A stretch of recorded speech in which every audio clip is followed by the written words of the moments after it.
Hello everyone, তোমরা সবাই কেমন আছো? আশা করি সবাই ভালো আছো, আমিও ভালো আছি। তো এখন দেখো রাত্রেবেলা কত রাত্রে বাবা মাছ নিয়ে এসেছে। তো ওইদিকে মাছ কাটছে, আর অর্ধেকটা কেটে আমাকে বলছে একটু ধুয়ে নিয়ে তোর বাবা ভাত খাবে।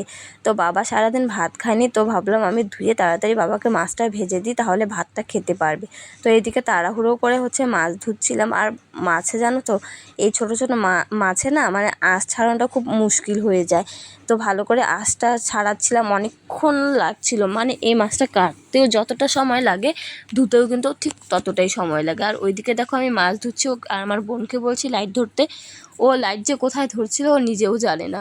মানে ফোন ঘাটাচ্ছিল আর লাইট ধরছিল, মানে কি বলবো, মানে কোনো কাজেই মন নেই।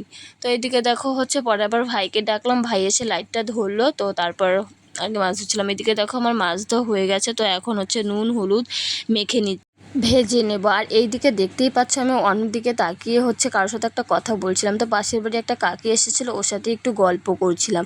তো এদিকে আমি নুন হলুদ মেখে রেখেছিলাম, এখন মাছগুলো ভালো করে ভেজে নেবো, একটু কড়া করে ভাজবো, কারণ মাছটা ভাজা খাবে তো তাই। আর এদিকে বেগুন ভেজে নিয়েছি 1